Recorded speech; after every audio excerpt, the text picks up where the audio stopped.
does labeling your children hurt them? What is labeling a child?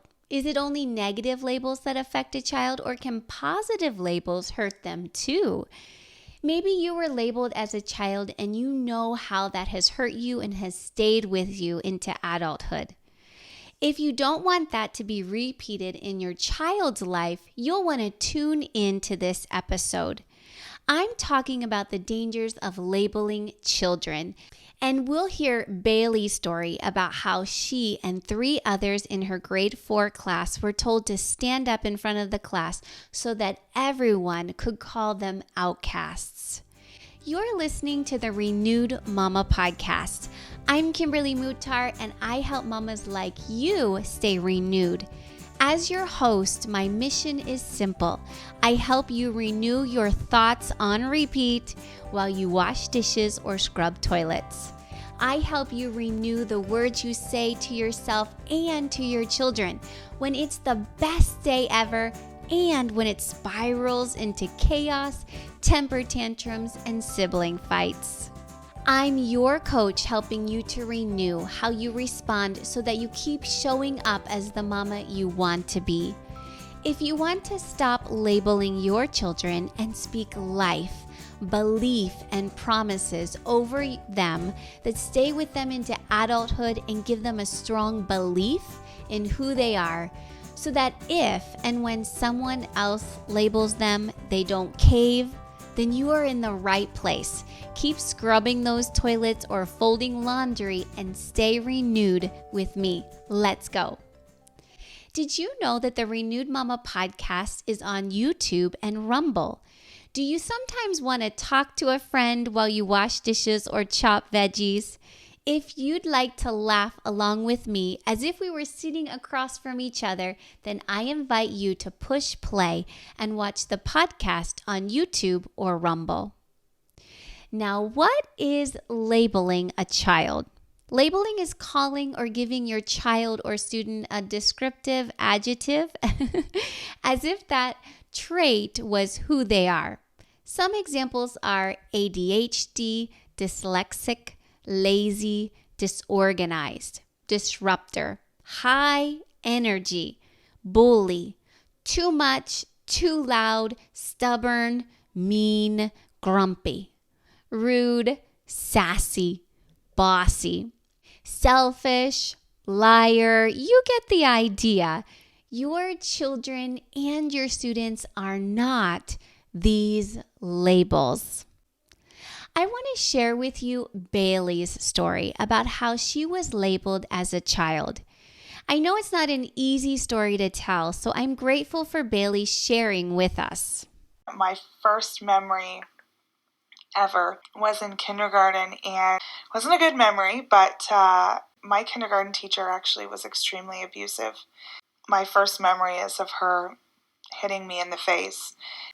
I, would come home with bruises and whatnot. And eventually my mom pulled me from school. From that early on, I guess I never really felt great about myself. Fast forward to just 1 year later, in grade 1, I had the official diagnosis of ADHD. Actually, at the time, they just called it ADD, but I had that diagnosis. Now, at the time, it was early 90s, and nobody really knew what it was. I honestly, looking back, the way that I was treated and the way that everybody handled it, it was I call it the bad kid diagnosis, because that's just what everybody thought about you. Nobody had an understanding of what it was. It was just here's this kid with this diagnosis, and she is uncontrollable. You can't get her to do anything she doesn't want to do, Wow, Bailey, I'm so sorry that you were treated like this at a young age by a classroom teachers whom you should have been able to trust.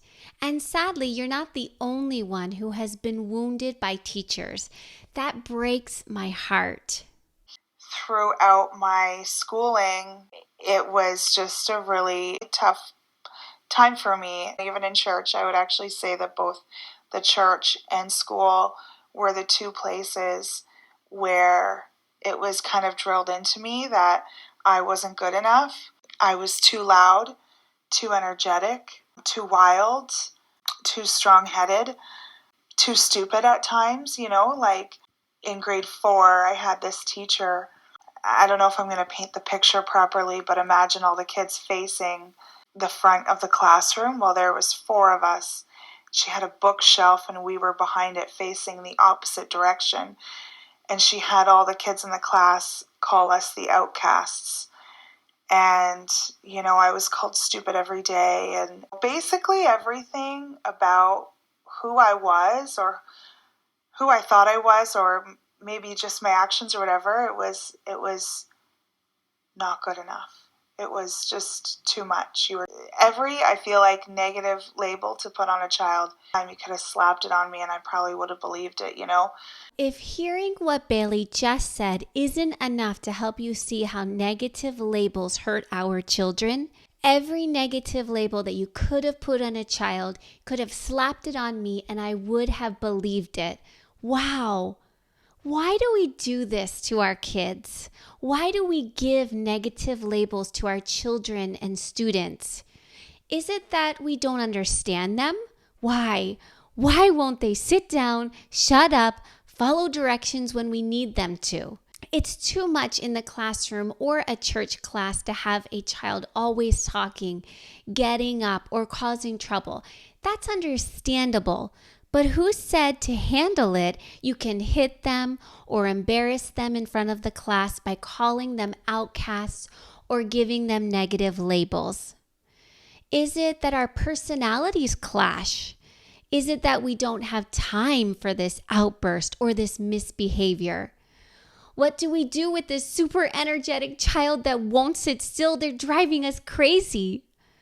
Are we expecting children to behave like adults, to have enough cognitive reasoning to understand that now is not the time or the place to let loose or to not hold their tongue? Are we worried about what other people think of us and our parenting or our classroom management? What do negative labels achieve for us as parents and teachers? From Bailey's story, we know for sure that they hurt. She said from early on she never really felt great about herself. And even in church, it's hard for me to sit still. It was hard for me to pay attention, and I just loved to be social, but oftentimes my parents basically were told that they weren't hitting me hard enough. Parents didn't want me to hang out with certain kids, with their kids. I was getting in trouble all the time. Those labels, that was my identity. I remember crying out to God and just saying, why did you make me this way? I don't understand. Other than my parents and maybe a couple people, there were very, very few people that loved me for me. Children want to be loved and to belong for who they are, for being me, as Bailey said. I want to remind you that there is your child, who they are, designed by God, and then their behavior, which is a choice. 2 pieces to a child. Their behavior is not their identity. Bailey's teachers and church people got that mixed up.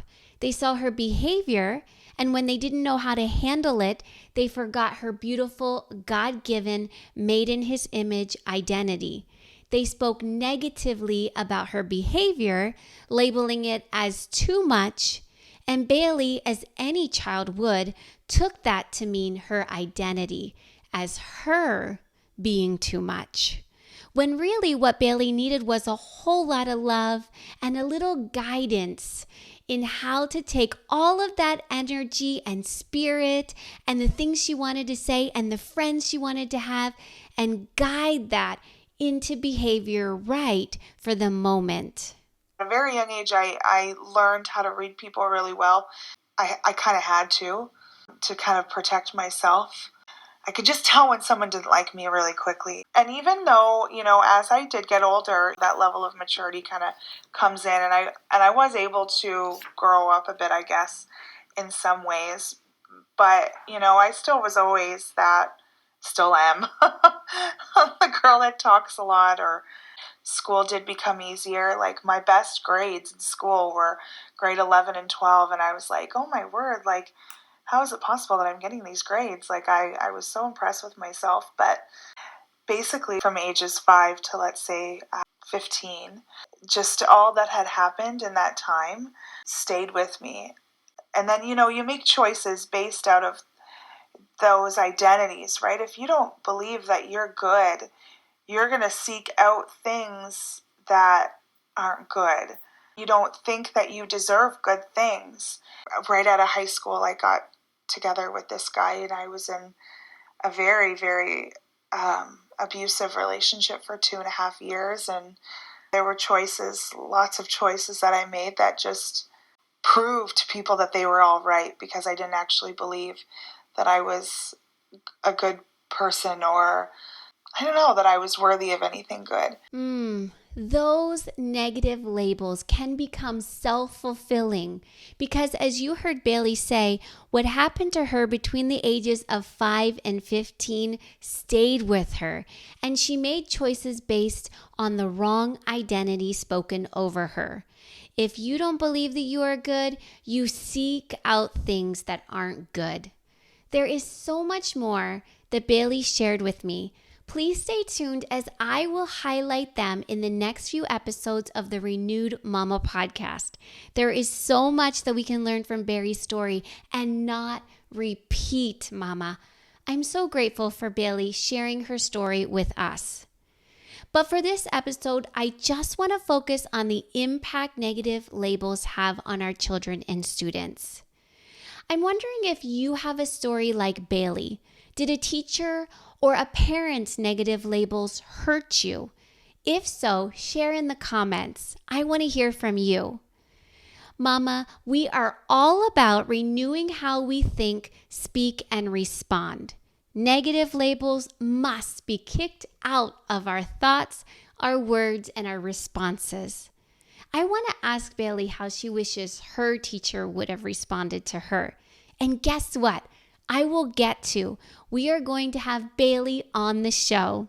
Here's what's in store for the next 5 episodes of the Renewed Mama podcast.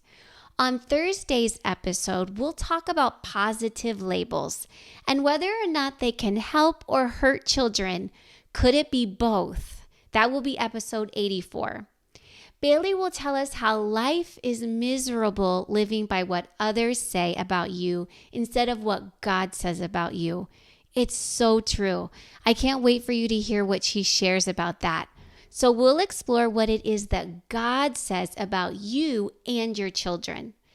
The best thing that you can do is to teach your children how to take off the negative labels spoken over them and how to put on truth-filled ones instead.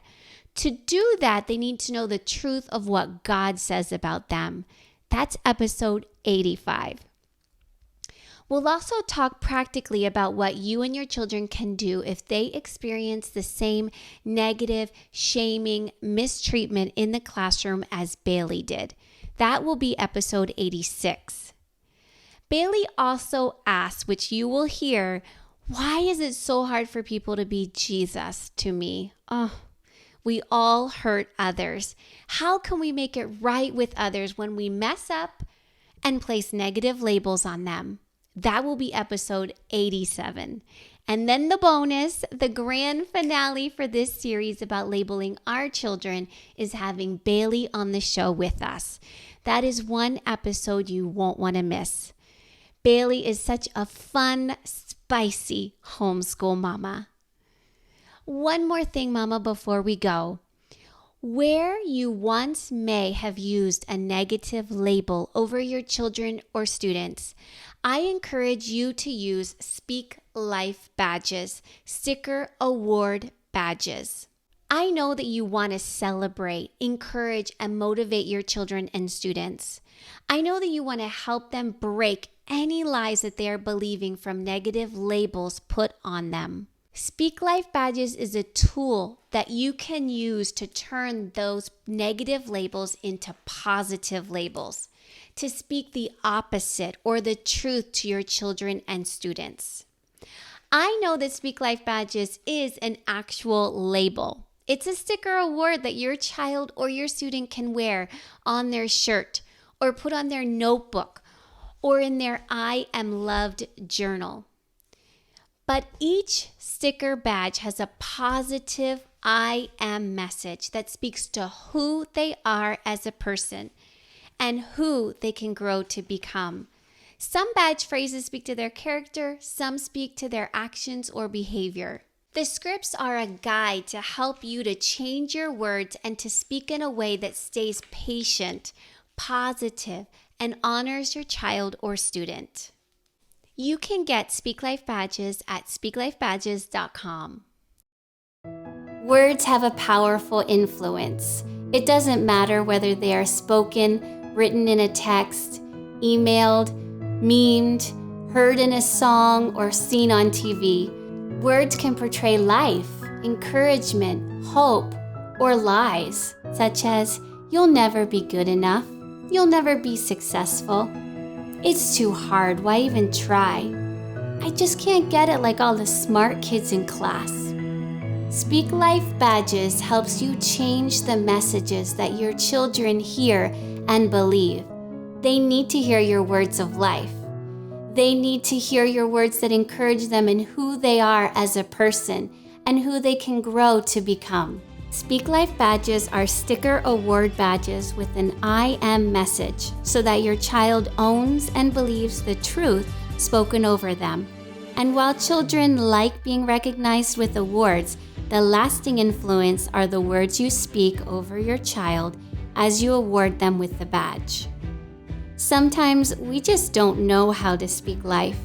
Sometimes in frustration we react and say the wrong thing. Speak Life Badges gives you scripts, the words for you to say to your child or student as you award each badge. So that when your child is out on the playground or working through a hard math problem or standing in front of a mirror or comparing themselves to another classmate, when they are faced with truth or the lie about who they are as a person, now the lie won't have any strength or merit. Because they, through you, with the help of Speak Life Badges, have been told that I am strong, I am smart, I can do the hard stuff, I work with excellence, I don't give up, I keep trying, I am teachable. Speak Life Badges is changing mindsets and breaking lies in the hearts of children. Children like Charlotte, who is so proud to wear her I Am a Great Reader badge because no one else had made her feel so happy about her reading before. Or Colton, who was willing to face the hard schoolwork and try again and again until he got it, because he believed the words that were written on his Speak Life badge. I am a champion. Now you can use your words intentionally to speak life over your children using Speak Life Badges. Thank you for listening to the Renewed Mama podcast. If you learned something today about how negative labels are harmful for children, or if you have experienced the hurt of negative labels yourself, would you do 2 things for me? Share your story with us in the comments and share this episode with another mama you know. Together, we are learning and renewing our thoughts, our words, and our responses so that we can be the best mamas we can be. Would you take 1 minute right now to leave a review for the show on Apple Podcasts? This helps more mamas find the show and be renewed too. Thank you. I appreciate you. I care about you. I create this podcast for you. It is always a privilege and an honor. I'll see you next time.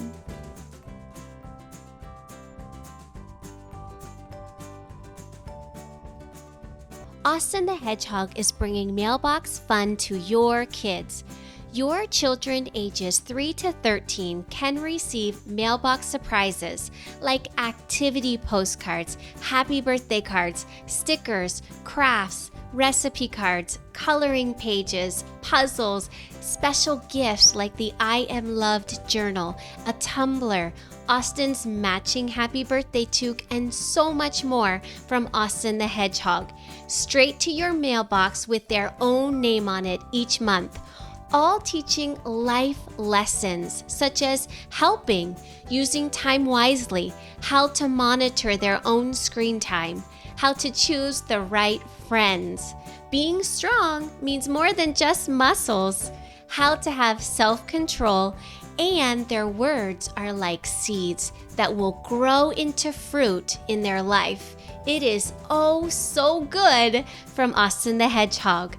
2 subscription levels are available. Register your children today at austinskidsclub.com.